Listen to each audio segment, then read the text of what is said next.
ارسل اور بھیج فی المدائن مدائن اپنے ملک کے مختلف شہروں میں. پرگنہ سمجھتے ہیں؟ ضلع، اضلاع، تحصیلیں، پرگنے ہوتے ہیں نا، ان میں بھیج. اپنے ملک کی وادیوں میں بھیج، اپنے ملک کے مختلف حصوں میں بھیجیے. آپ کس کو بھیجیے؟ حاشرین، ان کو جو نقیب ہوں، ان کو جو اعلان کرنے والے ہوں. افسوس انٹرنیٹ نہیں تھا، نہیں تو ایک ہی وقت میں ساری بات ہو جاتی ہے نا. انہوں نے کہا لوگوں کو بھیج. کرنا کیا ہے؟ یا تو کا بکل ساحر علیم، لے آئیں تیرے پاس جو ہو کوئی پڑھا لکھا بھی ہو اور ساحر بھی ہو اور علیم بھی ہو، پڑھا لکھا اور جادوگر ہو. پوری مملکت میں اپنے ہرکاروں کو بھیجیے، یہ جا کر نقیب ہوں، ڈھنڈورا پیٹیں کہ بادشاہ سلامت کو ایسے جادوگر چاہیے جو پڑھے لکھے ہوں. کیوں؟ اس لیے کہ اوپر انہوں نے کہا نا آیت نمبر 109 کے آخر پہ ان ھذا لساحر علیم، اور پھر 112 میں کہتے ہیں یا تو کا بکل ساحر علیم. تو ساحر علیم دونوں چیزیں اوپر بھی نیچے بھی، تو اس کے مقابلے میں ایسے ہی جادوگر آ جانے چاہیے جو پڑھے لکھے ہوں. الغرض اس نے آدمیوں کو بھیجا. قرآن نے چھوڑ دیا ہے کہ درمیان میں کیا ہوا، مطلب یہی ہے کہ پھر اس نے آدمیوں کو بھیجا. اسی لیے کہا نا انٹرنیٹ ہوتا تو کوئی مسئلہ ہی نہیں تھا، اخباریں ہوتی تو اور ساری ملک میں پھیل جاتا. وجاء السحرۃ، آگے جادوگر فرعون کے پاس. اور جو فرعون کے پاس آئے ہیں قالو کہتے ہیں ان لنا لاجرن، ہمیں کچھ اجر ملے گا. اجرن کو تنوین میں استعمال کیا ہے، اس کا مطلب یہ ہے کہ کوئی بڑا اجر، کوئی بڑی فیس چاہیے، بہت بڑی فیس، بہت بڑی رقم، بہت بڑا پیسہ، بہت بڑا اجر. ان لنا لاجرن، ہماری کوئی مزدوری ہے. ان کننا نحن الغالبین، اگر ہم الغالبین غالب ہوئے موسیٰ علیہ الصلوۃ والسلام پہ تو ہمیں کچھ ملے گا. یہی ہوا کرتا ہے.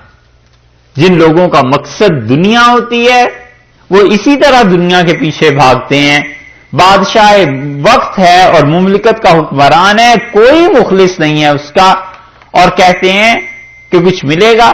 اور انبیاء علیہ الصلوۃ والسلام کو دیکھو، تکالیف، مصائب، پریشانیاں، الزامات، سب کچھ اس بادشاہ حقیقی کے لیے گوارا کرتے ہیں اور اس کی مخلوق کو اللہ کی طرف بلاتے ہیں. کتنا بڑا فرق ہے ان لوگوں کے لیے جو اللہ کے لیے کام کرتے ہیں اور جو دنیا کے لیے کام کرتے ہیں.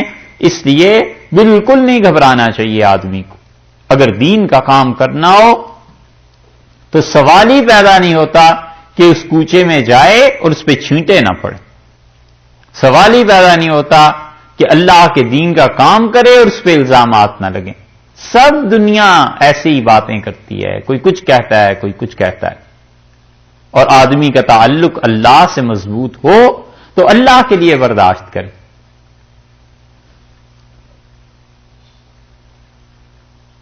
حضرت مدنی رحمت اللہ علیہ نے اپنے مکتوبات میں اشعار لکھے، اور مولانا حسین احمد صاحب مدنی رحمت اللہ علیہ کو چونکہ بہت زیادہ سامنا کرنا پڑتا تھا نا لوگوں کی تان تشنیع اور لوگوں کے ظلم، حتیٰ کہ جو کچھ علی گڑھ میں ان کے ساتھ ہوا کہیں کسی کے ساتھ نہیں ہوا ہوگا.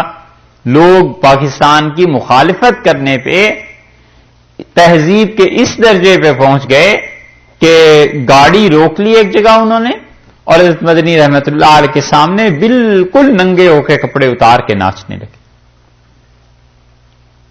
اور حملہ بھی ہوا اور ان کی داڑھی مبارک پہ بھی لوگوں نے ہاتھ ڈالا، پگڑی بھی کھینچ دی، اتار دی، سب کچھ ہوا. لیکن کیا مجال ہے کہ انہوں نے کسی کو کچھ کہا ہو؟ کسی کو کچھ نہیں کہا. بددعا دینے سے کچھ نہ کچھ تو جی ہلکا ہوتا ہے اپنا بھی، اور کچھ اللہ کی طرف سے بھی کمی ہو جاتی ہے عذاب میں. وہ جب گئے رائے پور تو وہاں عبد القادر صاحب رائے پوری رحمت اللہ علیہ نے ہاتھ باندھے اور کہا حضرت ان کے لیے بددعا کر دیں. تو حضرت نے فرمایا کیوں؟ ان کا حضرت اللہ کا عذاب آئے گا ان پہ. آپ بد دعا کر دیں، یہ کم درجے کی چیز ہے، خدا کی گرفت اس سے زیادہ ہے، ان لوگوں نے یہ کیا کیا آپ کے ساتھ؟ تو حضرت کچھ نہیں بولے. ایک جگہ اشعار لکھے، کئی لاکھ مرید تھے حضرت کے ہندوستان میں، کوئی 2-4 لاکھ بھی نہیں، 10 لاکھ سے زیادہ آدمی ان کے مرید تھے. اشعار ایک جگہ لکھے ہیں اسی پہ کہ لوگوں کی طرف سے جو مسائل تکالیف پیش آتی ہیں. حضرت نے لکھا ہے کہ ان دنوں جوش جنوں ہے تیرے دیوانے کو، ان دنوں جوش جنوں ہے تیرے دیوانے کو، لوگ ہر سو سے چلے آتے ہیں سمجھانے کو، خون دل پینے کو، لخت جگر کھانے کو، یہ غذا دیتے ہیں جانا تیرے دیوانے کو. ہوتا یہی ہے کہ جو آدمی بھی اس راہ پر چلتا ہے، غیر تو جو کرتے ہیں ان کو تو ایک فہرست میں آدمی رکھ لیتا ہے کہ یہ تو ہیں ہی کافر، انہوں نے تو کرنا ہی یہ ہے. اپنوں کے لیے بھی ایک الگ فہرست بنائے کہ اچھا اپنوں کو یہ کرتوت ہے، اور ان دونوں فہرستوں کو بنانے کے بعد تیسری فہرست بھی بنائے کہ منافق کون کون ہے، اور ان تینوں فہرستوں کے لیے ایک اپنے سینے میں بڑا سا قبرستان بنا لے، بہت بڑا سا، اور ہر ایک کے قصور الزامات لوگوں کی کہی کو سینے میں دفن کرتا جائے، چپ رہے، کچھ نہ بولے، بس آنکھیں کھلی رکھے، کان کھلے رکھے اور زبان بند رکھے، کچھ نہ بولے. اللہ کے ہاں پہنچ جائیں گے، سب کا فیصلہ ہو جائے گا.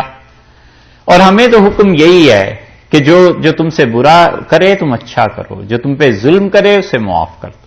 یہی کہا نا رسول اللہ صلی اللہ علیہ وسلم. اس لیے دین کا جو بھی کام کرتا ہے اسے یہ چیزیں دیکھنی پڑتی ہیں. دین کا کام کوئی پھولوں کی سیج نہیں ہے کہ انسان آسانی سے اس پہ آرام کر لے. اگر دین اتنا ہی آسان ہوتا نا اور قربانیاں نہ دینی پڑتی تو دنیا دینی کا کام نہ کر رہی ہوتی. یہ سب ہوتا ہے. آ گئے انہوں نے کہا پیسے، کوئی رقم، ہمیں اس پر کیا ملے گا؟ کوئی بڑی رقم، بڑا اجر. اللہ تعالیٰ نے فرمایا قال نعم، فرعون بولا اور کہنے لگا ہاں ہاں، وَإِنَّكُمْ، اور تم ہوگے لَمِنَ الْمُقَرَّبِينَ، اور تم ہوگے ہمارے پاس، ہمارے ساتھ رہا کرو گے. بادشاہوں کا قرب یہ کوئی چھوٹی سی بات ہے، اور ایسا بادشاہ جس کی سلطنت کا زوال علیہ باللہ وہ بظاہر نظر نہیں آتا تھا، سوچ نہیں سکتے تھے. انہوں نے کہا تم ہمارے قریب رہو گے، ہمارے ساتھ رہا کرو گے. حالانکہ یہ بادشاہوں کا قرب جو ہے نا یہ آگ ہے، جلا دیتی ہے انسان کو. بس اتنے فاصلے پر رہے کہ اس سے تاپتا رہے، زیادہ قریب نہ ہو. یہی ہوتا ہے. اس نے کہا کہ انکم لمن المقربین، تم تو بادشاہ، تم تو ہمارے بہت قریب رہو گے. کالو، کہنے لگے یہ قرب سے ہوتا کیا ہے بادشاہوں کی؟ مال میں اضافہ ہوتا ہی ہے. اگر دورو ہمارے جیسا فراڈ کرنے کا، وزیر اعظم سے دستخط کرانے کا، پرمٹ لے لینے کا، کانٹریکٹ لے لینے کا، ایکسپورٹ امپورٹ کے لائسنس لے لینے کا، اور اگر یہ دور نہ ہوتا، نہیں تھا جس زمانے میں، اس زمانے میں کیا ہوتا تھا؟ لمن المقربین، عزت میں اضافہ، جاہ میں اضافہ. یہ ہے حب جاہ، کہ اپنے آپ کو اس قابل سمجھنا کہ لوگ میری عزت کریں. نتیجہ اس کا یہ نکلتا تھا کہ بادشاہ کے محض قریب رہتے تھے بغیر پیسے لیے ہوئے، تنخواہ کے بھی، کہ جدھر جائیں لوگوں کو پتا ہو کہ یہ پرائم منسٹر کا سیکرٹری ہے، یہ بادشاہ سلامت کا بڑا قریبی ہے، اس کے بڑے لمبے ہاتھ ہیں، اس کی بیک پہ پریزیڈنٹ ہے. یہ سب چیزیں حب جاہ ہے. اپنے آپ کو بڑا سمجھنا اور اس کے اسباب اور سامان اور یہ چیزیں مہیا کرنا. انکم لمن المقربین، اس نے کہا تم ہمارے بہت قریب رہو گے. یہ وہ چیز ہے. ہندوستان جو تباہ ہونا تھا نا، اس کی ایک وجہ یہ بھی تھی کہ دارا شکو سب سے زیادہ قریب تھا اپنے باپ کے.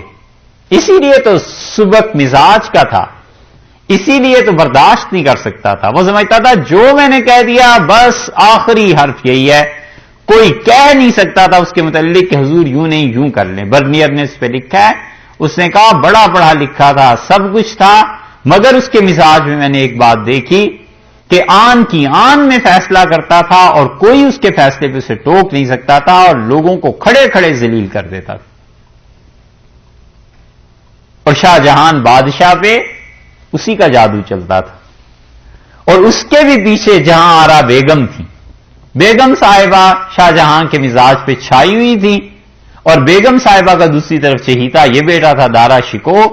اسی لیے اورنگزیب ہی بدنام ہے اور کوئی بدنام نہیں ہے نا. شاہ جہان نے اپنے بھائی کو جو قتل کروایا تھا حکومت کے لیے اس کو کوئی نہیں کہتا.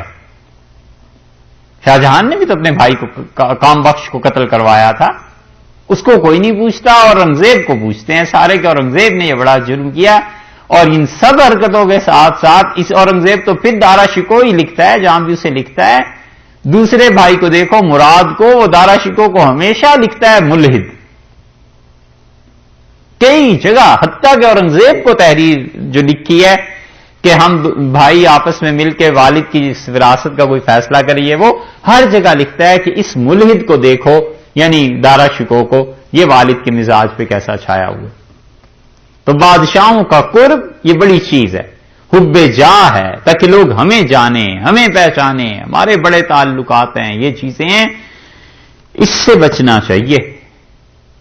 اپنے آپ کو اس عزت سے آدمی بچا کر رکھے جس کے متعلق شبہ ہو جائے کہ یہ عزت اگر میری لوگوں تک پہنچی تو میرا دماغ خراب ہو جائے گا, میں کہیں ظلم نہ کرنے لگ جاؤں. قالو یا موسیٰ, اب آئے وہ جادوگر جن پہ اللہ نے مہربانی کی اور جن پہ اللہ تعالی نے اپنی رضا اور فضل اور رحمتوں کا نزول فرمایا.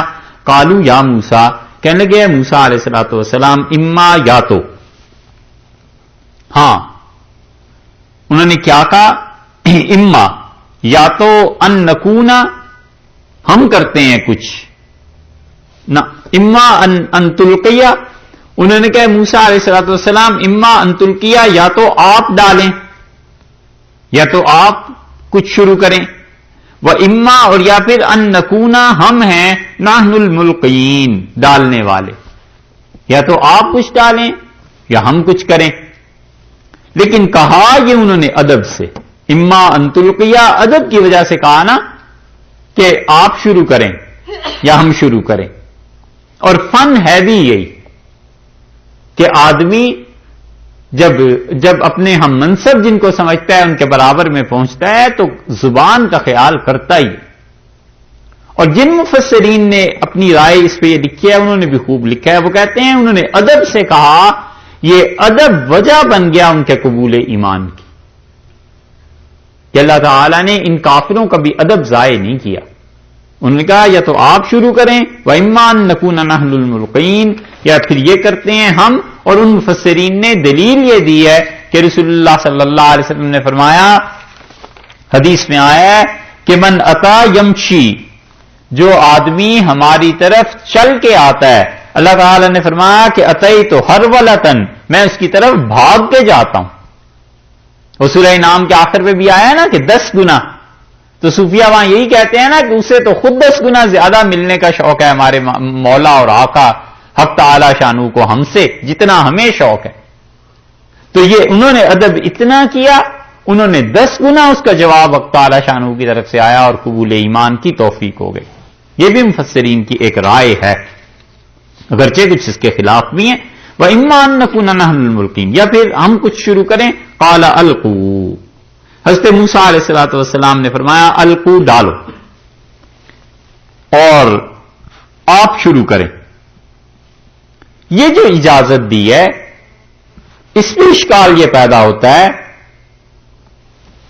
کہ یہ تو تھی گناہ کی چیز, جادو گناہ ہی ہے, اور پیغمبر وقت علیہ الصلوۃ والسلام کا مقابلہ وہ تو کفر ہے. حضرت موسیٰ علیہ الصلوۃ والسلام نے کفر کی اجازت کیسے دے دی کہ القوا, تم ڈالو. مفسرین کہتے ہیں اس بات میں الجھتے ہی نہ, اور اپنا عصا پھینک دیتے, بس سانپ بن جاتا, جو بھی ہوتا سو ہوتا. اس کفر کی اجازت سیدنا موسیٰ علیہ الصلوۃ والسلام نے کیوں دی؟ اور پھر وہ کہتے ہیں کہ یہ اصل میں اجازت نہیں ہے, بلکہ ایسے ہی ہے جیسے شعیب علیہ الصلوۃ والسلام کا قصہ پیچھے گزرا نا, تو انہوں نے کہا کہ فصبروا, صبر کرو, پھر دیکھو کیا ہوتا ہے. تو یہ مراد تو نہیں تھی کہ کفر پہ قائم رہو، مطلب یہ ہے کہ اب انتظار کرو اللہ کی طرف سے. جیسے رسول اللہ صلی اللہ علیہ وسلم کے متعلق قرآن میں آیا کہ آپ ان کافروں سے کہیے کہ ٹھہرو، انتظار کرو، یعنی میری مخالفت یہ چیزیں اب چھوڑ دو، اب تو اللہ نے فیصلہ کرنا ہی. اور اسی سے یہ اذن اجازت نہیں بلکہ مقصد یہ ہے کہ یہ پہلے ڈالیں اور حق بعد میں دیکھ لیں گے، غالب آ جائے گا.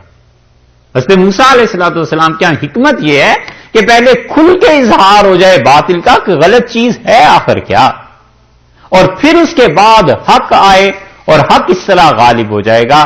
حضرت موسیٰ علیہ الصلوۃ والسلام کی نظر اس کے انجام پر پہنچ گئی کہ انجام کار تو اللہ نے اپنے دین کو غالب کرنا ہی ہے، حق غالب ہو جائے گا. نتیجہ یہ کہ اس کے مقابلے میں یہ لوگ پٹ جائیں گے. اس لیے انہوں نے اس کی اجازت دے دی کہ اچھا پہلے تم شروع کرو. اور یہ اصل ہے، بعض مشائخ کا رنگ ہوتا ہے اور وہ اپنے مریدوں کو، اپنے متعلقین کو زیادہ روک ٹوک نہیں کرتے. یہ اصل ہے اس کی. وہ اس لیے چھوڑے رکھتے ہیں کہ انہیں پتا ہوتا ہے کہ یہ تزکیے میں، سلوک میں، اس اثر میں جب چل پڑے گا تو انجام کار ٹھیک ہو جائے گا. کیا بات بات پہ روکنا ہے اور کیا بات بات پہ منع کرنا ہے. اور ان سے بھی زیادہ محققین جو ہے نا، مشائخ، وہ اس پہ چھوڑ دیتے ہیں کہ اسے محبت ہو جائے. تو جب محبت پیدا ہو جائے گی اور احترام ہو جائے گا دل میں تو وہ محبت سے خود ہی کھینچ کے لے آئے گی. اسی لیے مشائخ کے ساتھ عقیدت سے زیادہ نفع محبت سے ہو جاتا ہے. اور وہ محبت جو ہے آدمی کو اسی رنگ میں رنگ دیتی ہے جو شیخ کا رنگ ہوتا ہے.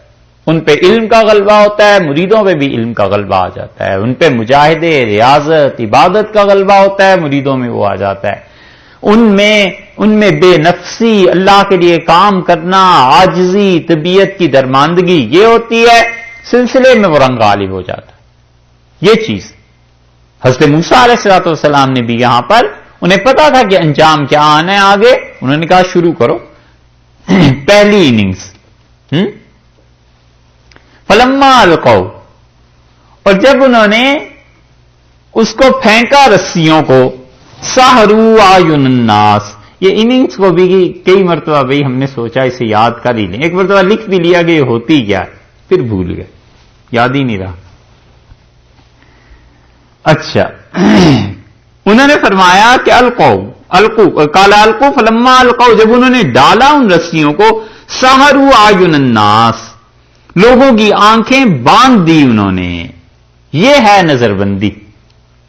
اصل حقیقت ان کی تبدیل نہیں ہوئی، وہ رسیاں ہی رہیں.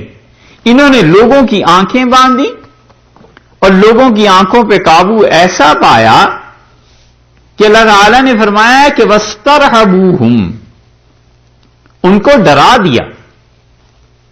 اور اعین الناس جو ہے نا، اس میں خود موسیٰ علیہ السلام شامل ہیں، ان کی آنکھوں پہ بھی ایسا اثر ہو گیا. یہ سورہ طٰہٰ میں آیا ہے.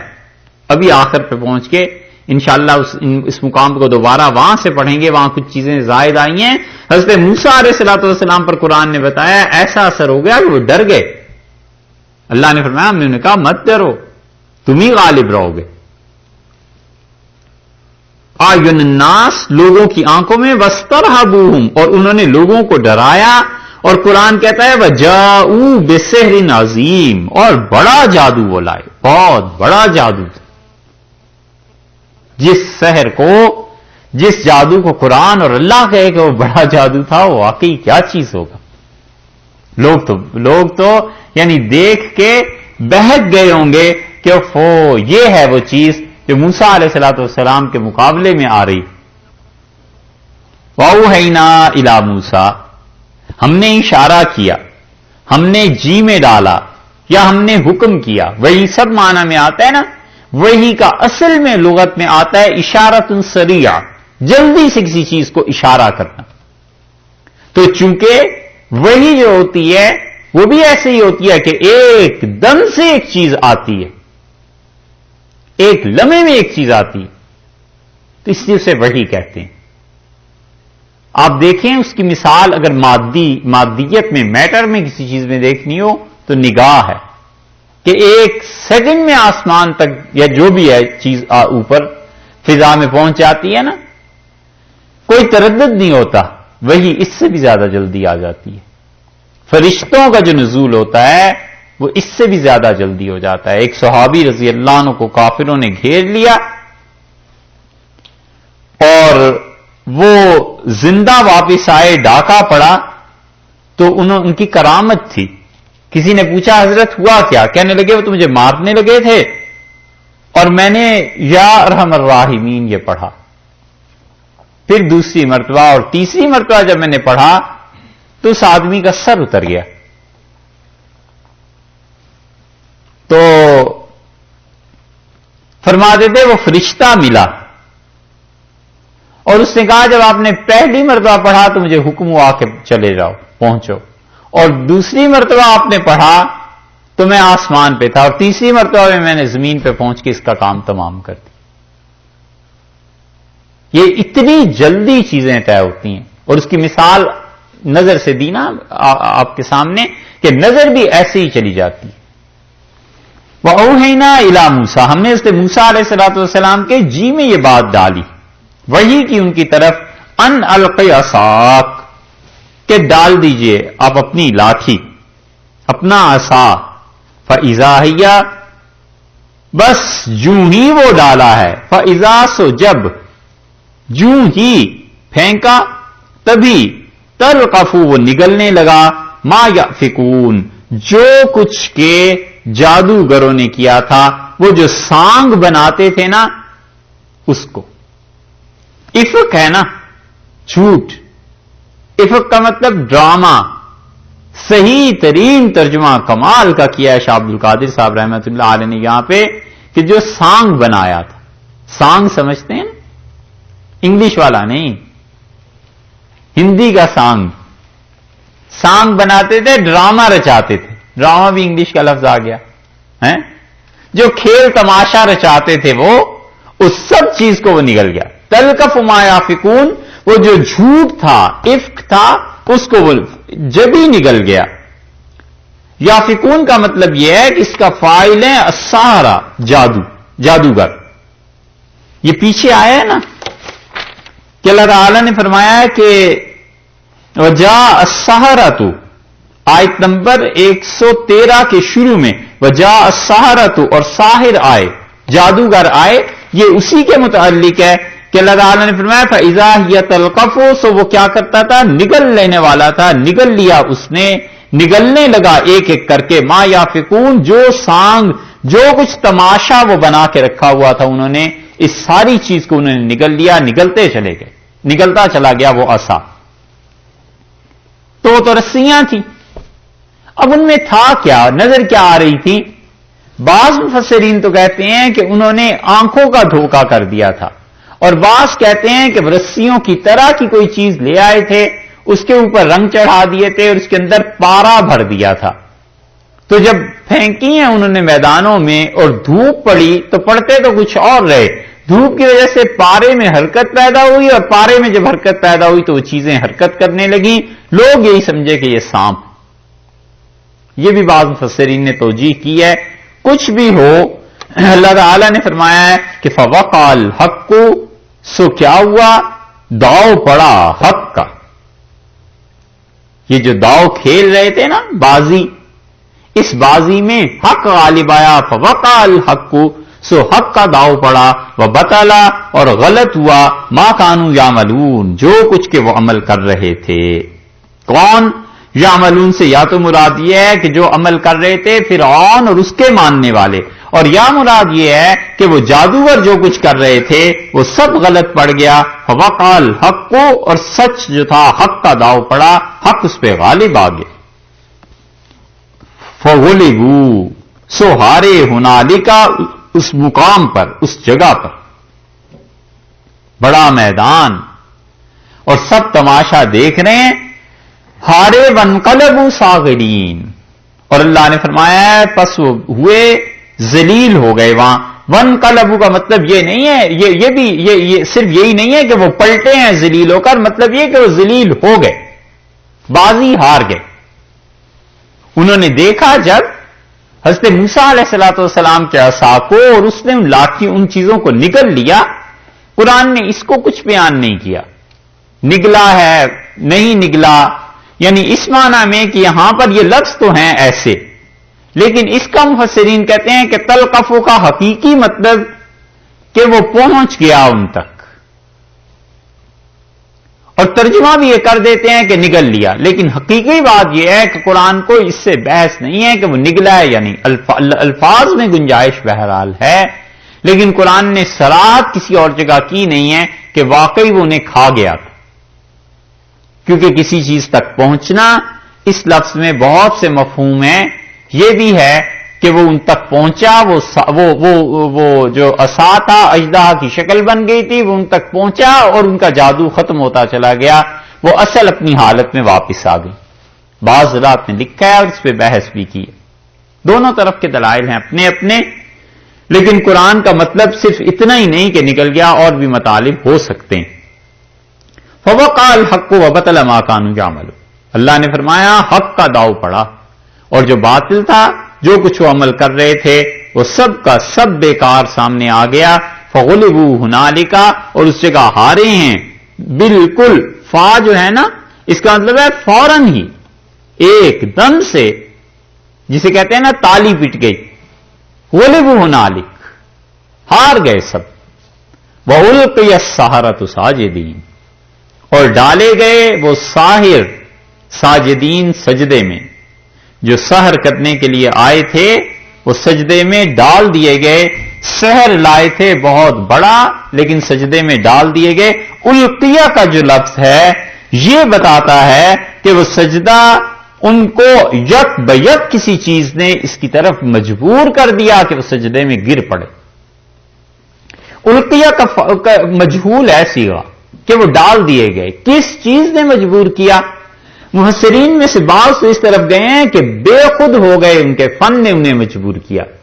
جب انہوں نے دیکھا ایسے سانپ جو ہم ساری زندگی کے کمالات دکھاتے رہے اور جس پہ پیسے ہم لوگوں سے بٹورتے رہے اور فرعون سے بھی اجر کا وعدہ، اس کے مقابلے میں ایک آدمی آیا ہے اور یہ ہم سے بھی فن میں اعلیٰ ہے، اور ہمارا تو فن ہے ہی سارا دھوکہ، یہ تو حقیقت ہے. یہ ایسے ہی ہے جیسے زندگی بھر کوئی ہیروں کو دیکھتا رہا ہو اور پتھروں کو دیکھتا رہا اور پتھروں کے ساتھ کام کرتا رہا اور اسے پہچان ہو ہیرے کی. تو جب ہیرا سامنے آ جائے، اسے سمجھ آ جائے کہ ہمارے پاس وہ سب پتھر تھے، ہیرا تو اصل میں یہ ہے. القیہ، بے خود ہو گئے، سجدے میں پڑ گئے، ایک تفسیر. دوسری یہ ہے کہ اللہ تعالی نے ان کو توفیق دی اور بے اختیار سجدے میں گر گئے. خدا کی طرف سے اتنا دباؤ پڑا حضرت موسیٰ علیہ الصلوۃ والسلام کے مقابلے میں کہ وہ نے ایمان لاتے ہی بنی. القی السحرۃ ساجدین، سجدے میں پڑ گئے. سجدے سے مراد یا تو یہ ہے کہ اللہ کے سامنے سجدہ کرنے لگے، اور یا یہ مراد ہے کہ وہ رسمی طور پر اسلام میں داخل ہو گئے، حضرت موسیٰ علیہ الصلوۃ والسلام کی اطاعت کا حکم کو قبول کر لیا اور حضرت موسیٰ علیہ الصلوۃ والسلام پر ایمان لے آئے، ان کی رسالت پہ، اللہ کی وحدانیت پہ. دونوں اس سجدے سے مراد لی گئی ہیں. اور اس کی تشریح آگے کی گئی کہ قالو آمنا، انہوں نے کہا ہم سب ایمان لائے، برب العالمین، اس پروردگار پر جو تمام جہانوں کا پروردگار ہے، ہم نے اسے مان لیا، اس اللہ پر ایمان لائے. کیونکہ اندازہ ہو گیا کہ یہ سب چیزیں جو ہیں اللہ کی جانب سے ہیں. ایسے تو ہو نہیں سکتا کہ ہم سے بھی بڑا کوئی جادوگر ہو، ساحر علیم یہ بھی اور ہم بھی، علیاذ باللہ. اور ہم نے تو اس کا مقابلہ کرنا تھا. یہ یک و یک ہوا کیا ہے؟ یہ ان کے اندر جو ایمان کی کوئی تڑپ تھی نا، کوئی چھپی ہوئی تھی چیز، یہ غالب آ گئی. اس لیے آدمی کا اندر غالب آ جاتا ہے. بعض لوگوں کا اندر جو ہوتا ہے نا، یہ بڑا نیک ہوتا ہے، اندر سے بڑے اچھے انسان ہوتے ہیں، اور ظاہر میں کئی فیکٹرز مل جاتے ہیں، وہ برے ہو جاتے ہیں.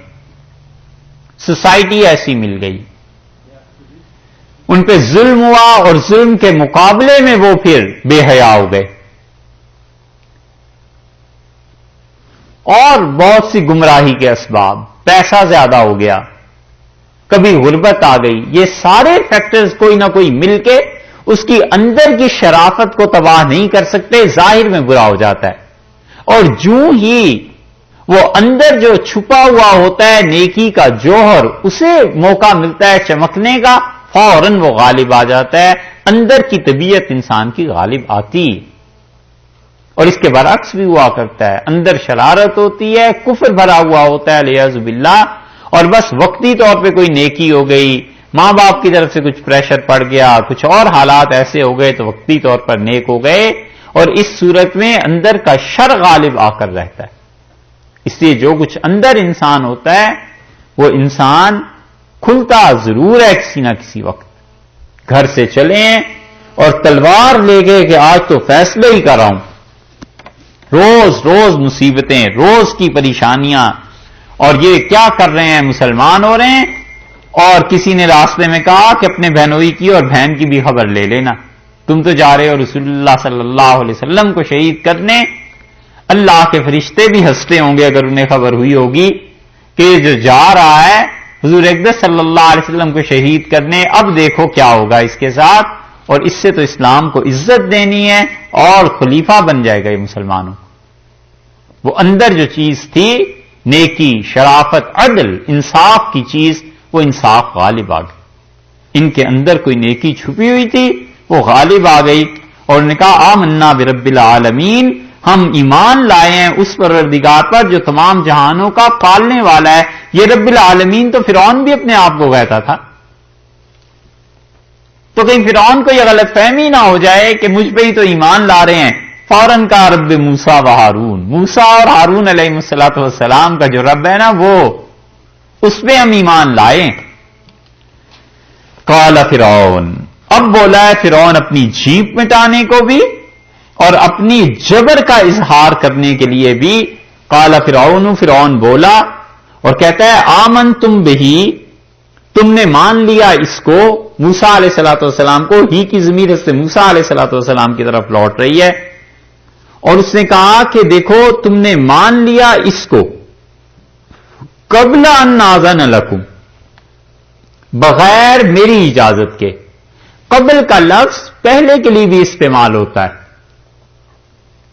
فلاں مقام فلاں سے پہلے آتا ہے، لندن امریکہ سے قبل آتا ہے، پہلے۔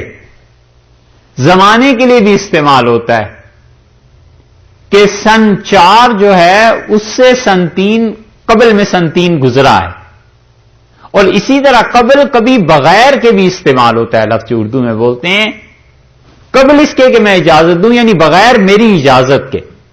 یہاں مراد وہی ہے کہ آمن تم بھی، اچھا مان لیا تم نے موسیٰ علیہ السلام کو، قبل ان آذن لکم، بغیر میری اجازت کے، اور یا بغیر میرے حکم کے کہ میں نے تو حکم نہیں دیا تھا تم کو۔ یا تو اس کی مراد یہ ہے کہ ہم نے اس کا معجزہ دیکھا ہے اور ہم ابھی سوچ رہے ہیں کہ ایمان لائیں نہ لائیں، لیکن تم نے میری اجازت کے بغیر ہی مان لیا ہے۔ اور یا مراد پھر وہ کبر ہے کہ اچھا سلطنت میری، رعایا میری، اور بغیر میرے حکم کے کوئی کام ہو جائے۔ اس نے کہا اچھا تم نے مان لیا اسے بغیر میرے حکم کے۔ ان ھذا لمکر، بلا شک و شبہ یہ چال ہے، مکر تموہ، ایسا مکر ہے مکر تموہ جسے تم نے کھیلا ہے، یہ بہت بڑی چال ہے، مکر ہے کہ باندھ کے لائے ہو فی المدینۃ، اس شہر میں، جس شہر میں بھی یہ جادو یہ سب کچھ ہوا ہوگا۔ مورخین اس پہ مختلف ہیں، یہ بھی تحقیق کرنے کی چیز ہے کہ یہ ہوا کس شہر میں سارا تماشا تھا۔ اللہ تعالیٰ نے فرمایا، اس نے کہا یہ اس شہر میں یہ سارا جادو جو تم نے کیا ہے، یہ سارا مکر فریب تم سب پہلے سے باندھ کے لائے ہو، یعنی آپس میں ملی بھگت ہے، سازش کر لی تم نے کہ فرعون کو اس طرح ہرانا ہے، تو میرے سامنے آ کے ظاہری طور پر تم نے رسیاں ڈالی اور وہ سانپ کی صورت بننے لگی، اور ادھر سے اس نے ایک عصا ڈالا اور وہ گویا اژدہا بن گیا، اور وہ ان پہ جا پڑا، ان رسیوں پہ، ان چیزوں پہ۔ یہ سب تم نے اس لیے کیا ہوا ہے، اور پھر تم نے اٹھ کے اسلام کا اظہار کر دیا ہے، یہ سب تم نے اس لیے کیا ہے تاکہ تم میرے خلاف بغاوت کرو اور یہ چیزیں ہوں۔ لِتُخْرِجُوا مِنْهَا أَهْلَهَا، تاکہ یہاں سے، اس بستی سے، اس شہر سے اس کے لوگوں کو نکال دو اور ان کی زمینوں پہ تم قبضہ کر دو، حکومت تمہاری ہو جائے۔ بات وہی پہلے والی آ گئی کہ یہ آیا ہے اس لیے تاکہ تمہیں تمہارے ملک سے نکالے، یہ نہیں کہا کہ میری سلطنت کو کوئی نقصان پہنچ رہا ہے۔ دیکھا یہ پولیٹیکل جو افیئرز ہیں نا، بیانات بھی کیسے کیسے دیتے ہیں دوسروں کو اسی کا نفع سمجھانے کو کہ اپنا نفع تمہارا اس میں، باقی ہمارا کچھ نہیں، ہمیں کیا ہے، ہم تو بادشاہ ہیں۔ یہ سیاسی بیانات اسی قسم کے لیڈرز کے آتے ہیں۔ انہوں نے کہا اچھا یہ سب کچھ اس لیے ہے تاکہ تم اس شہر والوں کو اس شہر سے نکال دو، فسوف تعلمون، سو اب تمہیں پتا چل جائے گا، ابھی پتا چلتا ہے۔ تم مل کر اس فریب سے شہر کی ریاست لینا چاہتے ہو۔ اب یہ تقریر اس لیے کی کہ لوگ دشمن ہو جائیں حضرت موسیٰ علیہ السلام کے، اور لوگ سمجھ جائیں کہ یہ حقیقت نہیں ہے، بس ایسے ہی کوئی بات تھی، انہوں نے آپس میں ایسے کر لیا ہے۔ جتنے بھی حق کے دشمن ہوتے ہیں نا، وہ اسی لیے الزامات لگایا کرتے ہیں کہ عوام میں دو فرقے بن جائیں، کوئی سچا کہے، کوئی جھوٹا کہے، کوئی مانے کوئی نہ مانے، بس اس طرح کی ایک سنسنی خیز بات کوئی کر دو، افواہ کوئی اڑا دو۔ اللہ کے نیک بندوں پہ جو الزامات لگتے ہیں وہ بھی اسی قبیل کے ہوا کرتے ہیں کہ ایک الزام لگا کے بس چپ کر کے بیٹھ جاؤ، کچھ مانیں گے کچھ نہیں مانیں گے، آپس میں شخصیت جب متنازع فی ہو جائے گی تو پھر اس شخصیت کا پیغام جم نہیں سکے گا۔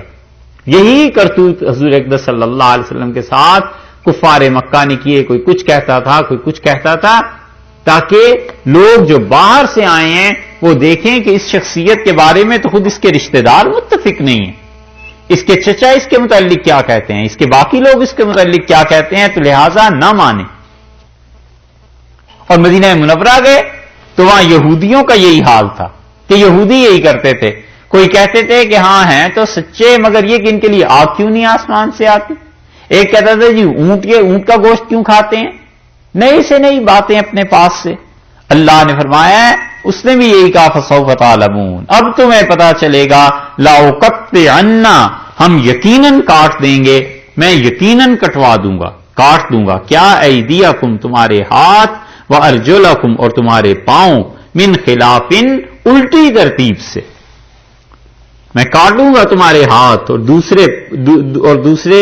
دوسرے پاؤں، یعنی ارجلکم من خلافن کا مطلب یہ ہے کہ پہلے دایاں ہاتھ کاٹوں پھر بایاں پاؤں، اور پھر بایاں ہاتھ پھر دایاں پاؤں، الٹی ترتیب سے نا، ترتیب کو الٹا کر کے ایسے کاٹوں گا تمہارے ہاتھ، ثم لأصلبنکم، اور پھر سولی پر تم سب کو سولی دے دوں گا، اجمعین تمام کے تمام انہیں میں سولی دے دوں گا، مار دوں گا تمہیں، تم میری اجازت کے بغیر ایمان لے آئے۔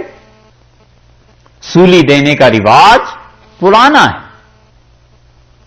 اذیت دے کے، تنگ کر کے مارنا، تکلیف دے کے مارنا۔ اب یہ جو اس نے دھمکیاں دی ہیں اس وجہ سے کہ یہ اپنے ایمان کو چھوڑ دیں، قالو وہ بولے، انا بلا شک و شبہ ہم الی ربنا اپنے پروردگار کی طرف منقلبون، ہمیں لوٹ کر جانا ہے، اللہ کے سامنے جانا۔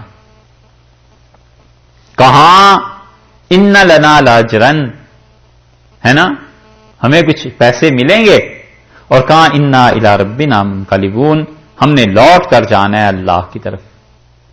مفسرین نے یہ لکھا ہے اس پہ کہ معجزہ حضرت موسیٰ علیہ السلام کا اژدہا دیکھ کر ایمان لے آئے، اور مفسرین کہتے ہیں حضرت موسیٰ علیہ السلام کا دوسرا معجزہ ہاتھ کا تھا، ایسے ہی خیال آتا ہے کہ یہ تیسرا معجزہ یہ کوئی تھوڑا تھا، یہ ان سے بھی بڑھ کے معجزہ تھا حضرت موسیٰ علیہ السلام کا۔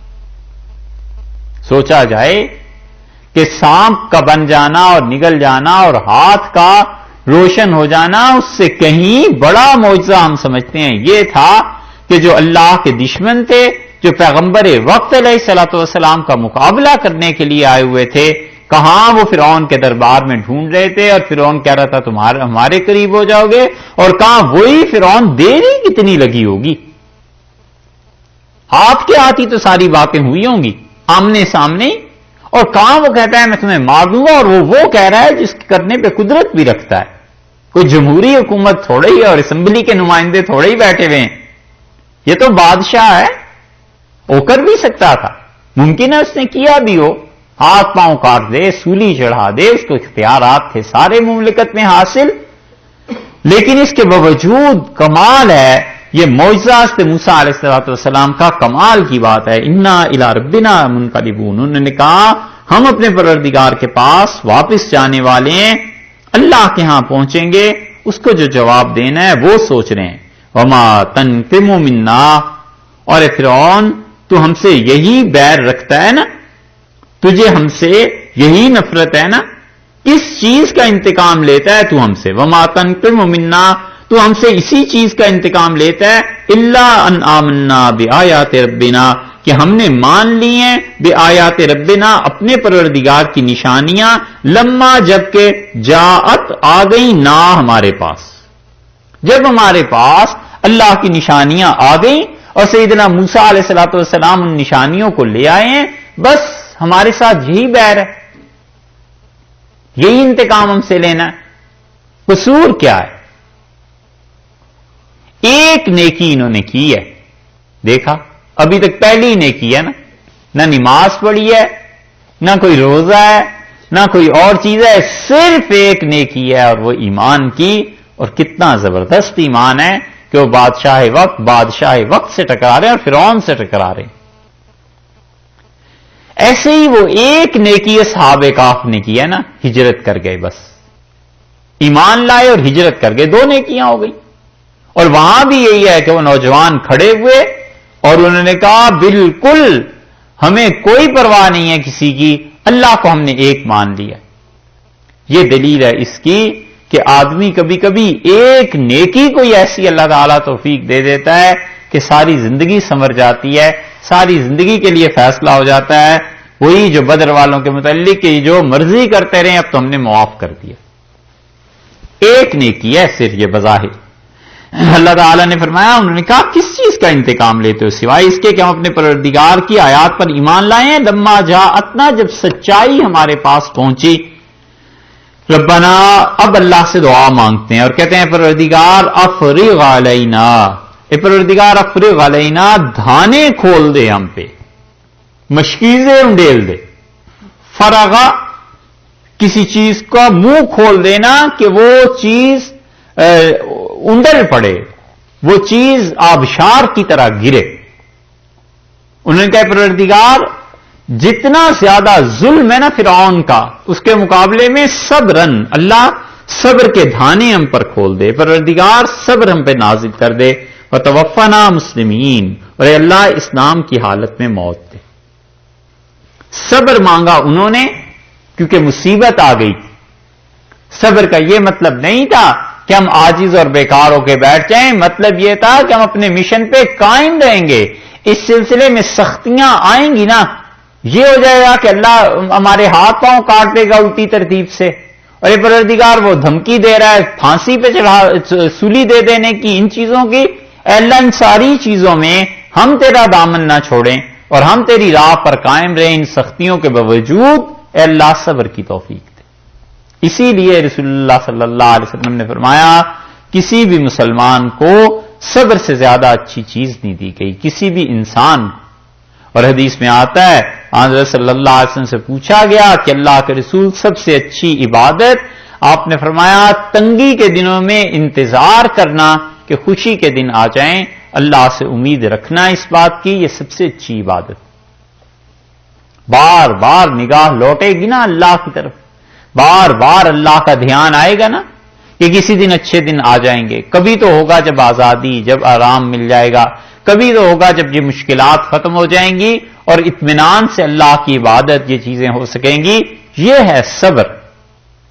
اور پھر انہوں نے وہ چیز مانگی جو حقیقت میں ہر مومن کی تمنا ہوتی ہے اور زندگی کی سب سے بڑی پونجی اور آخری سہارا، توفنا مسلمین، اللہ اسلام پہ موت. حقیقت میں یہ اتنی بڑی چیز ہے کہ آج تک سمجھ نہیں آئی کہ کوئی اللہ کا اتنا بڑا انعام اس کے ہم پلہ ہو کہ انسان ایمان لے کے خدا کے حضور میں پہنچے. بہت بڑی چیز. انبیاء علیہ السلام اس کی تمنا کرتے ہیں. حضرت یوسف علیہ الصلوۃ والسلام کو دیکھو، کہتے ہیں کہ پروردگار آپ نے مجھے ملک دیا، حکومت، بادشاہت دی، خوابوں کی تعبیر سکھائی. اے پروردگار توفنی مسلما والحقنی بالصالحین، اسلام پہ موت دے اللہ، اور جو تیرے اچھے بندے پہلے گزر گئے ہیں ہمارے آباء و اجداد علیہ الصلوۃ والسلام، اللہ ان لوگوں سے ملا دے. رسول اللہ صلی اللہ علیہ وسلم کیا بھی یہی کئی دعاؤں میں ارشاد فرمایا کہ پروردگار اسلام کی موت. قرآن خود یہ کہتا ہے وَلَا تُمُوتُنَّ إِلَّا وَأَنْتُمْ مُسْلِمُونَ، اور دیکھو بالکل نہ مرنا مگر یہ کہ تم اسلام کی حالت میں. ام کنتم شہداء، تم اس وقت موجود تھے اذ حضر یعقوب الموت، جب یعقوب علیہ الصلوۃ والسلام کی موت آ رہی تھی، اور جب انہوں نے اپنے بیٹوں سے کہا ما تعبدون من بعدی، میرے بعد کس کی عبادت کرو گے، اور پھر وہ ساری عبادت کی باتیں وہاں کی آیات میں بھی آتا ہے کہ میرے بیٹو ولا تموتن الا وانتم مسلمون، کہ میرے بیٹو مت جانا دنیا سے مگر یہ کہ اسلام پہ. یہ آخری پونجی ہے کسی انسان کی، جو انسان اس کو قابو میں رکھے، محنت کرتا رہے کہ اللہ تعالیٰ ایمان پہ ہی موت. ایمان کی موت کے لیے یہ ضروری نہیں ہے کہ وہ آخری لفظ جو کہے لا الہ الا اللہ ہی ہو، بلکہ ایمان کی کسی حالت میں بھی انتقال ہو گیا تو مومن ہی. صدقہ کر رہا تھا مومن ہی ہے، حلال مال اپنی اولاد اپنے خاندان کے لیے کما رہا تھا، خدا سے ڈرتے ہوئے کہ حرام نہ کماؤں، مر گیا. یہ ایمانی کی موت، اور یہ ایمانی ہے کہ انسان خدا کے کسی کام میں لگا ہوا تھا. ایسے ایسے خوش نصیب بھی جنہیں حقیقتاً اللہ نے ایمان کی موت دی، سجدے میں سر رکھا اور ختم ہو گئے. سعد بن ابی سرح، عبداللہ بن سعد بن ابی سرح رضی اللہ عنہ اللہ سے ہمیشہ یہ مانگتے تھے کہ پروردگار سارے کام کر لوں بس، اور صبح کی نماز جب پڑھوں تو بس موت آ جائے. اور صبح کی نماز میں دوسرا سلام انہوں نے پھیرا، ایک سلام پھیرا اور بس گر گئے، ختم ہو گئے، نماز پوری ہو گئی. یہ چیز ہے انہوں نے مانگی توفنا مسلمین. اسی لیے ایک جگہ کتابوں میں ملا علی قاری رحمۃ اللہ علیہ نے الحزب العظم میں یہ دعا نقل کی ہے کہ وجعل خیر ایامی یوم القاک فیہ، اللہ میری زندگی کا سب سے اچھا دن وہ کر دے جس دن تیری زیارت ہو، جس دن تیرے ساتھ ملاقات ہو، بس سب سے اچھا دن وہ کر دے. اور یہ چیز ہے جو رسول اللہ صلی اللہ علیہ وسلم نے دوسری جگہ فرمائی ہے. اور آپ نے کہا کہ للصائم فرحتان، اور روزہ رکھنے والا اس کو دو خوشیاں ملتی ہیں. ایک خوشی شام کو جب وہ افطار کر رہا ہوتا ہے، ٹھنڈا پانی، شربت، کھجور، کوئی چیز کھاتا ہے، ایک خوشی. ویومن، اور ایک اس دن کی خوشی عند لقاء ربہ، جس دن وہ اپنے رب سے ملے گا جا کے، ایک اس دن کی خوشی. اسی لیے اللہ تعالیٰ نے قرآن میں کئی جگہ کہا ہے کہ وہ ہمارے پاس جب آئیں گے تو ہم لقاہم نظرۃ وسرورا، اللہ ان سے ملے گا بڑی خوشی کے ساتھ، اللہ ان کا استقبال کرے گا یا کرائے گا بہت زیادہ مہربانی کے ساتھ. سورہ دہر میں ایک مقام ہے، آپ سے دیکھیں 29ویں پارے میں اللہ تعالیٰ نے کن لوگوں کے لیے یہ کہا ہے، بہت بڑی چیز مومن کی زندگی کا سرمایہ اس کو بتایا.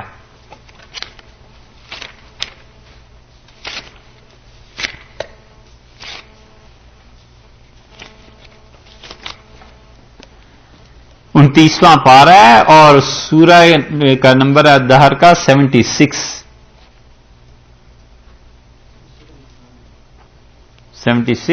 29واں پارہ،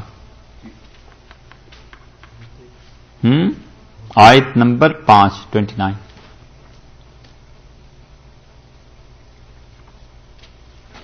پانچویں آیت میں دیکھیں، ان الابرار، اللہ نے فرمایا بلا شک و شبہ نیک لوگ، یشربون من کأسن، وہ پئیں گے جنت میں پہنچ کے ایک ایسا پیالہ کانا مزاجھا کافورا، جس میں ہم نے شراب میں کافور ملا دیا ہوگا.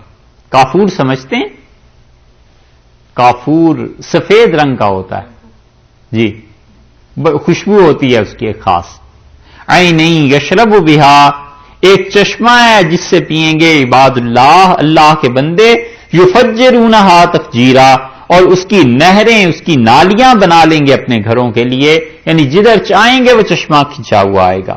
یہ کون لوگ ہیں؟ یوفون بالنذر، مانتے ہیں نظر کو اللہ کے لیے اور اسے پورا کرتے ہیں، وَيَخَافُونَ يَوْمًا، اور ڈرتے ہیں اس دن سے، کَانَ شَرُّهُ مُسْتَطِیرًا، جس دن کی برائی پھیل جائے گی، تباہی آ جائے گی، قیامت کے دن سے وہ ڈرتے ہیں۔ وَيُطْعِمُونَ الطَّعَامَ، اور کھانا کھلاتے ہیں، عَلَىٰ حُبِّهِ، اللہ کی محبت کی وجہ سے، مسکیناً، ان لوگوں کو جو بغیر باپ کے ہوتے ہیں، محتاجوں کو، وَیتیماً، اور ان کو جو بغیر باپ کے ہیں، وَأَسِیرًا، اور انہیں کھانا کھلاتے ہیں جو قیدی۔ اور کھانا کھلا کر اپنا مال خرچ کر کے کہتے ہیں انما نطعمکم لوجہ اللہ، ہم تمہیں کھلا رہے ہیں اللہ کے لیے، لا نرید منکم جزاء، ہم تم سے کوئی بدلہ نہیں چاہتے، ولا شکورا، اور نہ ہم یہ چاہتے ہیں کہ تم کوئی شکر ہمارا ادا کرو۔ انا نخاف من ربنا، ہم ڈرتے ہیں اپنے پروردگار سے، یومن عبوسن، ایسا دن جس دن چہرے اداس ہو جائیں گے، قمطریرا، ایسا دن جو بڑا سخت آئے گا۔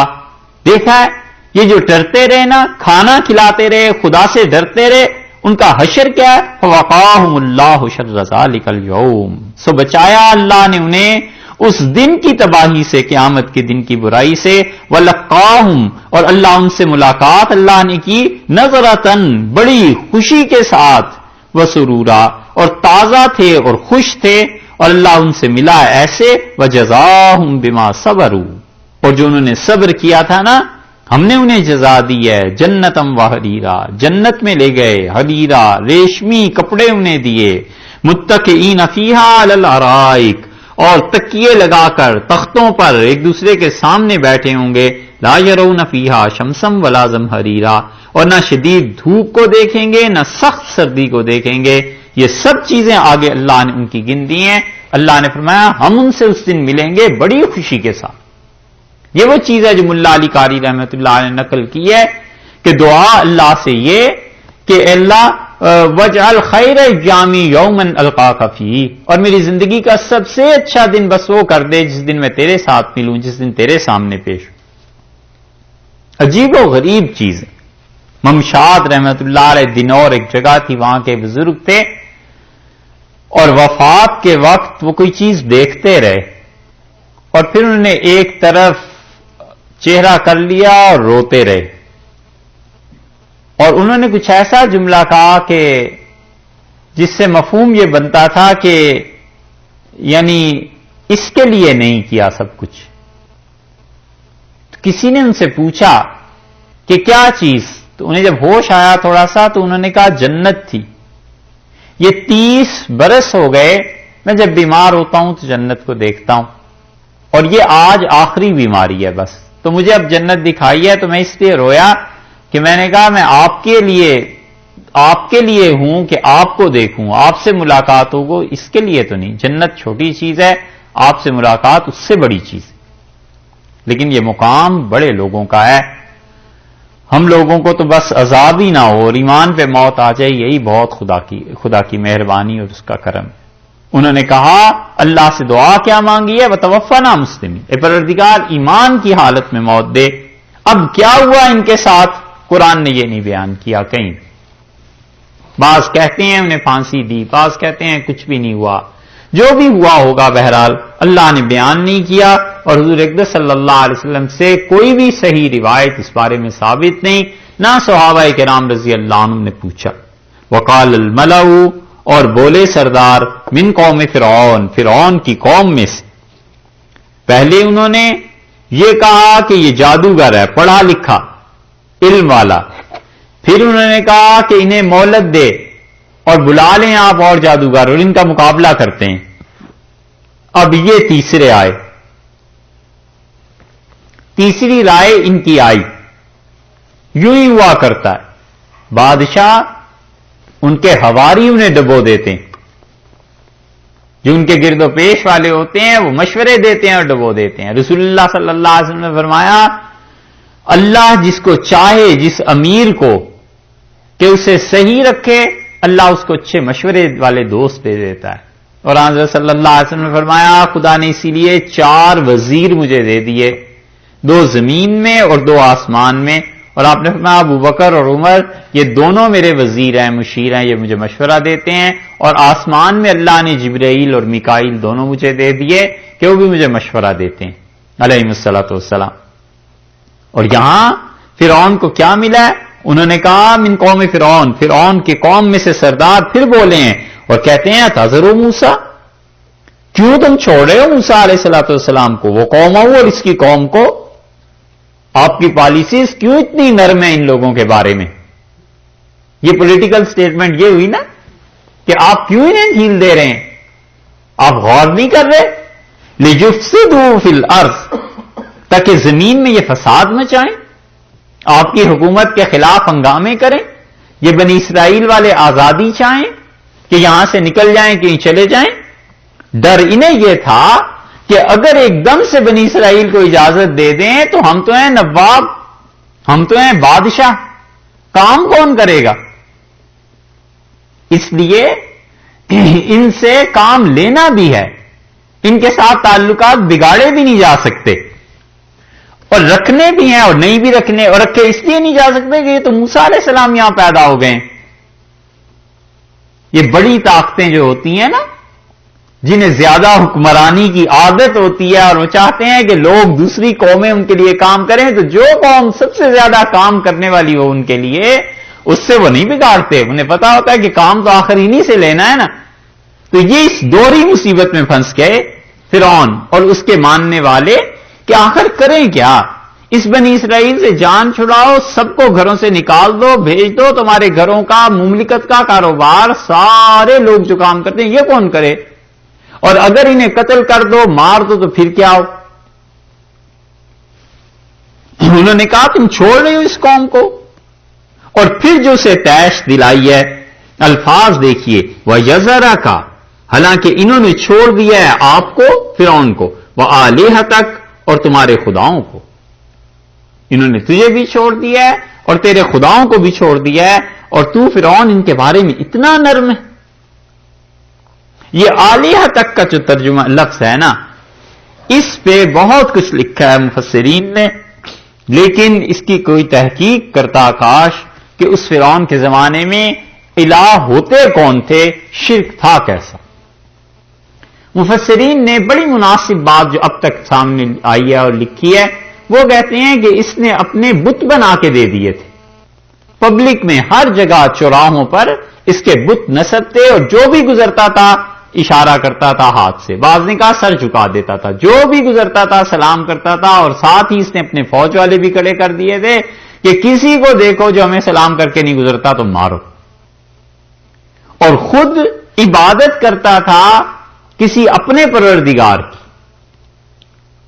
وہ سورج تھا، چاند تھا، کوئی اور ستارہ تھا، اس کی عبادت کرنے کے لیے بھی جایا کرتا تھا، اور قوم کو یہ بتاتا تھا کہ میں اس کا نمائندہ ہوں دنیا میں، سو میری عبادت تم کرو، میں اس کی عبادت کروں۔ اس لیے یہاں پر کہا کہ یذرک وآلہتک، یہ تجھے چھوڑ دیں گے اور تیرے خداؤں کو چھوڑ دیں گے۔ اور بعض حضرات کہتے ہیں مفسرین کہ اصل میں یہ خدا کا نمائندہ بھی اپنے آپ کو کہتا تھا، اور لوگوں کو کہتا تھا کہ ستاروں کی پرستش کرو، عبادت کرو، الیاذ باللہ، تو اس اعتبار سے یہ شرک کرواتا بھی تھا لوگوں سے۔ کوئی بھی صورت ہو اس میں، انہوں نے کہا یہ تجھے بھی نہیں مانتے اور تیرے بتوں کو بھی چھوڑ دیں گے۔ تو اب بھی دنیا میں آپ دیکھیں کئی ممالک میں بڑے بڑے بتوں کا وہ لگے ہوئے ہوتے ہیں نا اسٹیچو، خاص طور پہ جو ظالم بادشاہ ہوتے ہیں وہ اپنا اقتدار ایسے قائم کرتے ہیں، اسٹیچوز بنوا دیتے ہیں، کھڑے کر دیتے ہیں، تاکہ لوگ چلتے پھرتے دیکھتے رہیں کہ یہ چیز ہوئی ہے۔ اسپین آپ جائیں، کورتوا میں بہت بڑا بت بنا ہوا ہے، جہاں پہ کولمبس اور لوگ اسپین کے بادشاہ سے درخواست کر رہے ہیں کہ آپ کچھ پیسے دیں تاکہ ہم امریکہ ڈھونڈنے کے لیے جائیں۔ تو دکھایا ہے سارا اس کو، اور اس سے مراد یہی ہے کہ لوگ یہ یاد رکھیں کہ امریکہ کو ڈھونڈنے میں اسپین نے مدد کی تھی، پیسے ہم نے دیے تھے۔ کئی جگہ یہ مختلف اس طرح کے کرتوت ہوتے ہیں۔ اب یہ اسے غیرت دلائی کہ تجھے بھی چھوڑ رہے ہیں اور تیرے بتوں کو بھی چھوڑ رہے ہیں، یا تجھے بھی چھوڑ رہے ہیں اور جن خداؤں کی پرستش کا تو کہتا ہے اسے بھی چھوڑ رہے ہیں. لیکن یہ تو اپنے آپ کو خود بھی خدا کہتا تھا. علیاذ باللہ اس کے جملے ایک جگہ آئے ہیں آگے سورہ احقاف وغیرہ میں بہت شدید ہیں. سورہ زخرف میں یا احقاف میں کہیں آیا ہے, بہت سخت جملے ہیں اس کے بھی. کہتا تھا ہاذہ الانہار تجری من تحتی الیس لی ملک مصر, مصر میرا نہیں ہے اور یہ دریا میرے حکم سے نہیں بہتے, میں زیادہ اچھا ہوں یا یہ جو صحیح بات نہیں کر سکتا حضرت موسیٰ علیہ الصلوۃ والسلام مراد. اگر یہ خدا کا اتنا ہی اچھا بندہ ہے کیوں نہیں اللہ نے اسے سونے کے کنگن پہنا دیے. اس قسم کے جملے تھے. قالا فرعون بولا, اب غیرت کھا گیا, تانا ملا نا. اور تانے کا مطلب ہی یہی ہوتا ہے, گالی کا مطلب یہی ہوتا ہے کہ دوسرے کو ابھارا جائے. اور جو تانا کھا جاتا ہے نا آدمی, یہ اس کی شخصیت کی کمزوری بھی ہوتی ہے. کبھی بھی تانا نہیں کھانا چاہیے. تانا کھانا آپ جانتے ہیں ہاں, کہ کسی نے تانا دیا اور اس پہ مشتعل ہو کے کارروائی کرنی شروع کر دی, بالکل نہیں کرنا چاہیے. یہ انسانی شخصیت کی کمزوری بن جاتی ہے کہ دوسروں کو پتا چل جاتا ہے کہ اسے ذرا تانا دو اس کا سر پھر جائے گا, بس پھر کام ہو جائے گا. غالب کا واقعہ سنایا تھا ہم نے, گالیاں لکھی کسی نے. اچھا, غالب مرحوم کو آخری زمانے میں لوگ بہت غلط خط لکھتے تھے, گالیاں دیتے تھے. تو بادشاہ کا کلام کا اس کے سامنے کون ٹھہر سکتا تھا؟ وہ ذہین ذکی انسان. کھانے پہ بیٹھے, حالی نے لکھا ہے دوپہر کو کھانے پہ بیٹھے تو کوفتے پکے ہوئے تھے اور بہت عمدہ سالن تھا, اور ان دنوں بھوک ان کی بالکل اڑ گئی تھی اور گویا آخری دن زندگی کے. تو خطوط جب آئے تو میں انہیں پڑھ کے سنا رہا تھا, اور کہتے ہیں یہ خط میں نے ایسے ہی رکھ دیا. تو غالب نے اصرار کیا کہ پڑھ کے سناؤ. تو میں نے کہا یہ آپ نہ سنیے. انہوں نے کہا مجھے معلوم ہے گالیاں دی ہوں گی, ہمیں آتے رہتے ہیں ایسے خطوط, اسے پڑھ کے سناؤ. تو کہتے ہیں جب میں نے خط پڑھا تو پہلی گالی اس نے دی تھی ماں کی. تو انہوں نے کہا بند کر دو, مت سناؤ. میں نے انہیں کہا کہ میں نے تو آپ کو پہلے ہی کہا تھا. تو انہوں نے کہا نہیں بات یہ نہیں ہے, گالیاں تو بہت لوگ لکھتے ہیں, اس بے وقوف کو تو گالی بھی دینی نہ آئے. تو میں نے ان سے کہا گالی دینا بھی کوئی فن ہے؟ کہا میاں گالی دینا بھی ایک فن ہے. گالی اگر دینی ہو تو گالی اس لیے ہوتی ہے کہ غیرت دلانی ہے نا, تو بچے کو ماں کی گالی دینی چاہیے, اسے ماں پہ غیرت آتی ہے. اور جوان ہو تو اسے بہن کی گالی دینی چاہیے کیونکہ اسے اس پہ غیرت آتی ہے. اور بڈھا ہو جائے تو بیٹی کی گالی دینی چاہیے. اب اس عمر میں مجھے ماں کی گالی دکھتا ہے, میری ماں پتہ نہیں کب کی انتقال فرما گئی, مجھے کیا غیرت آنی ہے اب اس پہ. گالی بھی دینی نہیں آتی, اسے مت سناؤ اس وقت. یہی حال تانوں کا بھی ہوتا ہے. یہ پوری بدر کی جنگ جو تھی یہ ایک تانے کی نظر ہو گئی. بظاہر عالم اسباب میں, حقیقت میں تو اللہ جانتے ہیں کیا کیا چیزیں تھی اور بہت اور فیکٹرز تھے. لیکن حضور اقدس صلی اللہ علیہ وسلم نے فرمایا یہ جو پھر رہا ہے نا, یہ آگے آئے گی اب انفال ساری صورت اور توبہ, اس میں جنگوں کے قصے. رسول اللہ صلی اللہ علیہ وسلم یہ جو سرخ اونٹ والا ہے اس لشکر میں پھر رہا ہے. آپ نے فرمایا یہ عقل مند آدمی ہے, اکیلا اس لشکر میں, لوگ اس کی بات مان جائیں فلاح پا جائیں گے. حکیم ابن حزام رضی اللہ عنہ تھے. اور عمر جو مارا گیا تھا صحابہ کرام رضی اللہ عنہ سے, جس خون پہ, عمر حضرمی کے خون پہ یہ جنگ شروع ہوئی تھی نا, کیونکہ صحابہ رضی اللہ عنہ سمجھے کہ جمادی ثانی کے بعد بھی رجب کا چاند نظر نہیں آیا, اور رجب کا چاند نظر آ گیا تھا. انہوں نے تیر چلایا, اس کو لگا وہ مر گیا. تو جنگ بدر کا آغاز اسی سے ہوا ہے. عمر کے خون کا بدلہ لینے کے لیے آئے ہوئے تھے. تو حضرت حکیم ابن حزام رضی اللہ عنہ عمر کے بھائی کے پاس گئے میدان جنگ میں, اور انہوں نے کہا کہ دیکھو یار بات یہ ہے کہ یہ لوگ سامنے آ گئے اور کل صبح ہونی ہے لڑائی, اور اگر ہم شکست کھا گئے, پٹ گئے, تو انہیں تو دکھ بھی نہیں ہوگا کیونکہ یہ اپنے دین میں اتنے پکے ہیں. اور اگر ہم غالب آ گئے تو ہم خوش بھی نہیں ہو سکیں گے کیونکہ فلاں کو دیکھو, یہ فلاں کا بھائی ہے, فلاں فلاں کا چچا زادہ ہے, فلاں فلاں کا پھوپھی کا بیٹا ہے. تو ان لوگوں کو مرے ہوئے دیکھ کے کیا خوشی ہوگی؟ تو اس لیے نہ لڑیں.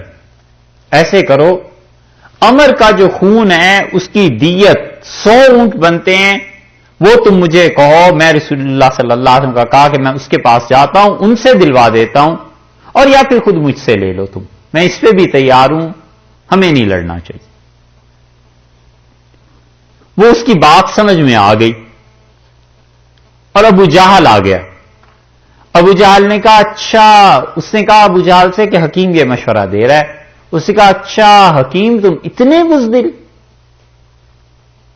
اور پھر اس نے اسے کہا کہ تم اس طرح کرو کہ چوڑیاں خرید لو اور خوشبو لگاؤ اور اپنی بیوی کے پاس چلے جاؤ. اور ابو جہل نے زور سے چیخا، اس کا وام راہو، ہائے عمر تیرا خون، ہائے تیرا خون. بس اس کے بھائی اٹھ کھڑے ہوئے، انہوں نے کہا اب تو جنگ ہوگی ہوگی، ہم کسی کی نہیں سنیں گے. اسی کے متعلق رسول اللہ صلی اللہ علیہ وسلم اگر یہ اس کی بات مان لیں تو قوم فلاح پا جائے گی. یہ گھروں میں بھی یوں ہی ہوا کرتا ہے، تانا کسی کو دے دیا اور دوسرے کو غیرت آ گئی. اب وہ غیرت کیا چیز تھی، آنی چاہیے تھی، نہیں آنی چاہیے تھی، پورا خاندان کٹ جاتا ہے، لڑائیاں ہو جاتی ہیں، بھائی جدا ہو جاتے ہیں، کیا کیا چیزیں. یہ اس کو انہوں نے تانا، کیا تو اتنا نرم پڑ گیا؟ اتذر موسیٰ وقومہ لیفسدوا فی الارض، تم نے چھوڑ دیا ہے موسیٰ کو اور اس کی قوم کو علیہ الصلوۃ والسلام یہ زمین میں فساد مچائیں اور تجھے بھی چھوڑ دیں اور تیرے بتوں کو بھی چھوڑ دیں. قال سنقتل ابناءہم، اب بولا فرعون اور کہتا ہے ہم مار دیں گے ان کے بیٹوں کو. انہوں نے کیا سمجھ رکھا ہے؟ ونستحیی نساءہم، اور ہم ان کی عورتوں کو زندہ رہنے دیں گے. جو پالیسی پہلے تھی کہ ان کے لڑکوں کو قتل کرو اور ان کی لڑکیوں کو جینے دو، وہی پالیسی اس نے دوبارہ کا اعلان کر رہا ہے کہ ہم یہ کر لیں گے. یہ کیا سمجھتے ہیں اپنے آپ کو بنی اسرائیل؟ نہ تو انہیں آزادی دے سکتے ہیں اور نہ اتنی آزادی ان کی بھی برداشت کر سکتے ہیں کہ موسیٰ علیہ الصلوۃ والسلام کو دیکھیں، یہ ہر ایک کو خدا کی دعوت دے رہا ہے اور اس کی طرف بلاتا ہے سنقتل ابناءہم، اب مار دیں گے ہم ان کے بیٹوں کو اور ان کی عورتوں کو جیتا رکھیں گے تاکہ وہ ہماری خدمت کرتی رہیں. وَإِنَّا فَوْقَهُمْ قَاهِرُونَ، اور ہم ان پر غالب ہیں، ہم ان کے ساتھ زور لگا دیں گے، ہم ان پہ جبر کریں گے. اِنَّا فَوْقَهُمْ قَاهِرُونَ، ہم لوگ ان کو قابو میں رکھیں گے. یہ ہے فرعونیت اور بنیاد کبر، کہ بس ہمارے پاس طاقت ہے، اقتدار ہے، یہ چیزیں ہیں. اقتدار کا نشہ اختیارات کا اسی طرح چڑھ جایا کرتا ہے اور ایسے ہی جملے پھر منہ سے نکلتے ہیں. اور مولانا روم نے کتنی اچھی بات کہی ہے. مولانا روم کہتے ہیں کہ نفس مارا کمتر از فرعون نیست، ہم لوگوں کا جو اندر نفس بھرا ہوا ہے نا، یہ بھی پورا فرعون ہے، اس سے کم نہیں ہے. لیک اورا اون مارا اون نیست، لیکن اس فرعون کو تو حکومت تھی، فوج تھی، سب چیزیں حاصل تھیں. ہمارے نفس کو یہ چیزیں حاصل نہیں ہیں. اگر ہمارے نفس کو یہ چیزیں حاصل ہو جائیں تو ہم بھی فرعون سے بدتر ہی ہوں، کم نہ ہوں. حالت یہی ہے. اب بھی دیکھو لوگوں کو، صرف فوج نہیں ہے اور حکومت نہیں ہے، اگر یہ ہو جائے تو یہ اس فرعون سے بھی بدتر ظلم کرنے لگیں، اس سے بھی آگے کو بڑھ جائیں. الیاذ باللہ. قال موسیٰ لقومہ، جب یہ دھمکیاں اس نے دی ہیں، حضرت موسیٰ علیہ الصلوۃ والسلام نے اپنی قوم سے کہا استعینوا باللہ، مدد مانگو اللہ سے، واصبروا، اور ثابت قدم رہو، ڈٹ جاؤ. جو بھی کچھ ہونا ہے اب ہونا تو ہے ہی. استعینوا باللہ، اللہ سے مدد مانگو. یہ ہے سب سے بڑا نسخہ مومن کا کہ جب بھی کوئی زندگی میں مشکل، تکلیف، کوئی چیز پیش آ جائے، اللہ سے مدد مانگے اور نماز پڑھے. اسی لیے حدیث میں آیا رسول اللہ صلی اللہ علیہ وسلم کو جب بھی کوئی مشکل پیش آتی تھی، صحابہ رضی اللہ عنہ کہتے ہیں فوراً نماز پڑھتے تھے، فوراً اللہ کی طرف رجوع فرماتے تھے. اور کرنے کا کام بھی یہی کہ جب بھی کوئی مصیبت، کوئی مشکل پیش آ جائے، ایک لمحہ دیر نہ لگائے اور اللہ سے مدد مانگنا شروع کر دے، نماز کی طرف متوجہ ہو جائے. اس کے بعد سوچے کہ کیا کرنا. آدمی سوچتا ہے کہ مصیبت آ گئی، اب دوستوں سے مشورہ کروں، یار فلاں کو کال کرو، گھر والوں سے پوچھو، پیرنٹس سے پوچھو، فلاں سے، سب کو چھوڑ دے. سب سے پہلا کام یہی کرنا ہے، اللہ سے مدد مانگے کہ اللہ یہ مصیبت آ گئی ہے، اب مہربانی کر. تو اللہ کی مہربانی یہ ہوتی ہے کہ پھر اللہ تعالیٰ مصیبت بھی حل کر دیتا ہے، اور اللہ اس کے دماغ میں بھی ڈال دیتا ہے کہ کس سے مشورہ کرنا ہے، کس سے پوچھنا ہے. اور لوگوں نے ترتیب الٹی بنا لی ہے، سب سے بات چیت کر کے جب کوئی در باقی نہیں رہتا پھر آتے ہیں اللہ کے پاس کہ اللہ اب آپ ہی مدد کر دیں، اور تو کوئی مانتا نہیں. جیسے بیمار ہو جائے نا کوئی آدمی، تو اچھے ڈاکٹرز یہ کہتے ہیں کہ جو ہی بیماری شروع ہو فوراً ڈاکٹر کے پاس چلے جاؤ. جتنا وقت گزرے گا مرض اتنا پیچیدہ ہوتا جائے گا، ڈاکٹر کے لیے بھی مشکل ہو جائے گا اس مرض کو سنبھالنا. یہی اصول بتاتے ہیں صحت کا. جو ہی بیماری آئی فوراً ڈاکٹر سے رجوع کرو. ایسے ہی جو ہی مصیبت، حتیٰ کہ مصیبت کے آنے کا اندازہ بھی ہو جائے کہ یہ چیز ہو سکتی ہے، اللہ سے مدد مانگنا شروع کر دے کہ پروردگار اس سے بچا مجھے. انہوں نے کہا استعینوا باللہ واصبروا، صبر کرو، اللہ سے مدد مانگو. یعنی اپنے مشن کو نہیں چھوڑنا، اپنے کام کو نہیں چھوڑنا، بس ڈٹ جاؤ کہ یہ کام کر کے رہنا. یہ ہے وہ چیز، استقامت بہت کم لوگوں کو نصیب ہوتی ہے. مسلسل اپنے مقصد کے حصول کے لیے، کسی چیز کی اچیومنٹ کے لیے تکالیف برداشت کرے، مسائل برداشت کرے. یہ تھوڑا ہی ہے کہ تکلیف اور مصیبت سے گھبرا کے کام کوئی چھوڑ دے. نہیں، کام کرنا ہی کرنا ہے. تکالیف اور مسائل بھی جھیلنے، لوگوں کی باتیں بھی سننی ہے، جو کچھ بیتتا ہے وہ بھی کرنا ہے. بھوک اور نیند، یہ سب چیزیں برداشت بھی کرنی ہے اور اللہ کے لیے کام بھی کرنا ہے. عام طور پہ لوگ اس میں آ کے پھنس جاتے ہیں. دین کا کام لے کے اٹھے کوئی بھی، اور بھوک سے پریشان اور نیند کے معاملے میں عاجز آ گئے. ان دونوں چیزوں کا مقابلہ کرے آدمی کہ بھوک، فاقہ، تنگ دستی، یہ چیزیں برداشت کرنی پڑی، یہ بھی کریں گے، اور نیند میں کمی ہو گئی وہ بھی کوئی نہیں ہے، لیکن جو خدا کا کام ہے وہ پورا کرنا. اور جو لوگ ایسے سوچتے ہیں ان کو یہ بھی تسلی رہنی چاہیے کہ مرنے کے بعد پھر قبر میں کرنا کیا ہے، سونا ہی تو ہے، اور جنت میں جا کے پھر کرنا کہ کھانا پینا ہی تو ہے. یہ جنتیوں والے کام جنت میں ہی مناسب ہیں، یہاں تو محنت کرتا رہے. اسی لیے حدیث میں آیا ہے کہ مومن جب قبر میں جاتا ہے نا اور فرشتے اس سے پوچھتے ہیں سوالات، تو رسول اللہ صلی اللہ علیہ وسلم نے فرمایا ہر آدمی کو قبر میں پہلا منظر دکھایا جاتا ہے جیسے سورج ڈوب رہا ہے.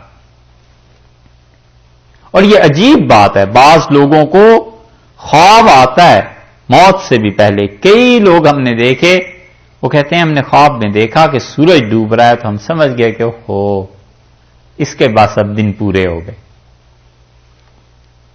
حدیث میں بھی آیا وہ جو سورج ڈوبنے کا منظر خواب میں دیکھتا ہے، اس کا مطلب یہ ہے کہ اس آدمی کی قبر اچھی ہوگی. اللہ نے وہ جو منظر دفن کے بعد دکھانا تھا اسے ابھی دکھا دیا. حدیث میں آتا ہے رسول اللہ صلی اللہ علیہ وسلم سے منظر دکھایا جاتا ہے ہر ایک کو، کافر مومن جو بھی، سورج ڈوب رہا ہے.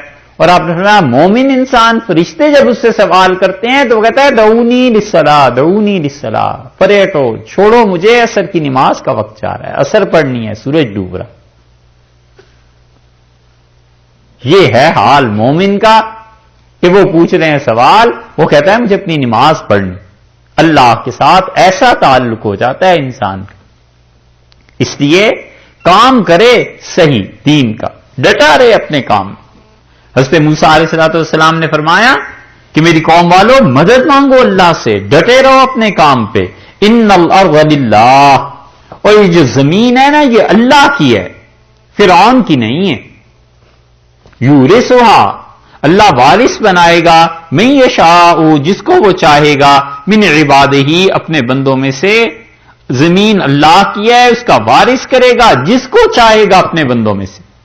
زمین سے مراد یا تو وہ ہے زمین جو فلسطین ہے جہاں انہوں نے بعد میں ہجرت کر کے جانا تھی، کہ حضرت موسیٰ علیہ السلام کو ممکن ہے پتا چل گیا ہو کہ اللہ تعالیٰ نے بہرحال مصر سے ہمیں نکالنا ہے اور ایک اور جگہ ہمیں خدا نے دینی، اور یا یہ ممکن ہے حضرت موسیٰ علیہ السلام نے پوری دنیا زمین کے متعلق کہا ہو کہ مملکتوں کا، حکمرانیوں کا کیا ہے، وہ تو اصل میں اللہ کی چیز ہے، اللہ جسے چاہیں وہ دے دیتے ہیں، یورثھا من یشاء من عبادہ، اپنے بندوں میں سے جس کو چاہیں دیتے ہیں، والعاقبۃ للمتقین، اور انجام اچھا وہ متقی لوگوں کے لیے ہے، بھلا انہی کا ہے جو ڈر والے ہیں، جو اللہ کے ساتھ تعلق رکھتے ہیں۔ تو مراد یہ ہوئی کہ تم اپنے اعمال کو ٹھیک کرو، اور ملک کا حاکم اللہ جس کو چاہے کرے، تم اپنے اعمال میں یہ کام کرو، صبر کرو، اللہ سے مدد مانگو۔